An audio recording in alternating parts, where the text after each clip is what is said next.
Hello friends, எல்லாருக்கும் வணக்கம். எல்லோரும் எப்படி இருக்கீங்க? நான் ரொம்ப நல்லா இருக்கேன்.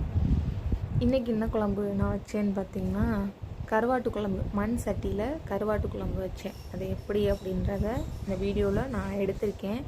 அதை பாருங்கள், பிடிச்சிருந்துச்சுன்னா பாருங்கள். நிறைய பேர் இதை விட டிஃப்ரெண்ட்டாக பண்ணுவாங்க. நமக்கு தெரிஞ்ச அளவு நான் வில்லேஜ் ஸ்டைலில் நம்ம நார்மலாக இருக்கிறத வச்சு பண்ணுவோம் இல்லையா, அது மாதிரி நான் அன்றைக்கி வச்சேன். வீடியோக்காக சமைக்கிறேன் அப்படி கிடையாது. சில பேர் மெனக்கெட்டு ட்ரை பண்ணுவாங்க டிஃப்ரெண்ட்டாக. நம்ம அந்தளவுக்குலாம் இல்லை, ஏதோ சமைக்கிறத வீடியோவாக எடுத்து போடுவோமே அப்படின்னு சொல்லிட்டு தான். ஃபஸ்ட்டு எண்ணெய் ஊற்றி வெந்தயம் போட்டு கருவேப்பிலை போட்டு வெங்காயம் தக்காளி இதுக்கு தேவையான அளவு அதை எடுத்து நல்லா வதக்கிட்டு, நல்லா சுருளை, அதாவது ஒரு சட்னி ரேஞ்சுக்கு நல்லா மசிகிற அளவுக்கு நல்லா வதக்கிட்டு எண்ணெயிலே. அதுக்கப்புறம் காய்கறி, நான் இன்றைக்கி என்ன காய்கறி எடுத்துக்கிட்டேன்னா, உருளைக்கிழங்கும் வெண்டிக்காவும் மட்டும்தான் நான் எடுத்துக்கிட்டேன். வெண்டிக்காய் என் வீட்டுக்காரருக்கு ரொம்ப பிடிக்கும்.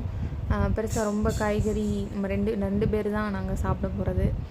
அதனால் வேஸ்ட் ஆகிடக்கூடாதுல்ல, ரொம்ப காய்கறி அதிகமாகவே சாப்பிட மாட்டோம் ரெண்டு பேருமே. வெண்டிக்காய் மட்டும் உங்களுக்கு பிடிக்கும் சரின்னு, அதனால் அது ரெண்டை மட்டும் போட்டு கருவாடு மட்டும் போட்டு வைக்கலான்னு சொல்லிட்டு இன்றைக்கி அதான் பிளான் பண்ணியிருந்தேன். நல்லா அந்த வெங்காயம் தக்காளி அதோடு சேர்த்தே காய்கறி, நான் எப்போவும் அப்படி தான் காய்கறி எண்ணெயிலே வதக்கிட்டோம்னா அது ஒரு டேஸ்ட்டு கொடுக்கும் நமக்கு. அதே மாதிரி மிளகாத்தூளும் மல்லித்தூளும் இதோட சேர்த்து நான் வதக்கிடுவேன். அப்போ தான் அந்த பச்சை வாசனை போகும். அதுக்காக தான் முன்னாடி நான் ஒரு வீடியோவில் சொல்லியிருப்பேன், நான் இப்படி தான் வைப்பேன் அப்படின்னு.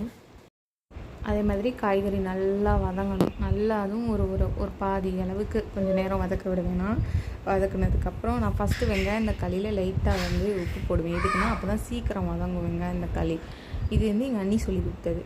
அதனால் லைட்டாக உப்பு போட்டு லைட்டாக போட்டுக்குவேன். ஏன்னா அடுத்து நம்ம போடணும் இல்லையா, அதுக்காக தேவையான அளவுக்கு. அதுக்கப்புறம் காயில் கல் உப்பு போடுவேன். அதுக்கப்புறம் இதுவும் நல்லா காயில் உப்பு சாரணும் இல்லையா, அதுக்காக வதக்குனதுக்கப்புறமா மிளகாத்தூள் மல்லித்தூள் அந்த பச்சை வாசனை போகிற அளவுக்கு லைட்டாக ஒரு நிமிஷம் நல்லா வதக்கிட்டு, அதுக்கப்புறம் புளி தேவையான அளவுக்கு கரைச்சி வச்சுருந்த புளி எடுத்து நல்லா ஊற்றிட்டு, பச்சை வாசனை போனோடனே இடையில பேசிகிட்டு இருக்கும் பொழுதே என் மையன் என்னை அம்மான்னு கூப்பிட்டுட்டே இருக்கான். அதனால தான் கொஞ்சம் இடையில அப்படி இப்படி வருது. சரி, ஓகே, அது ஒரு பக்கம் இருக்கட்டும்.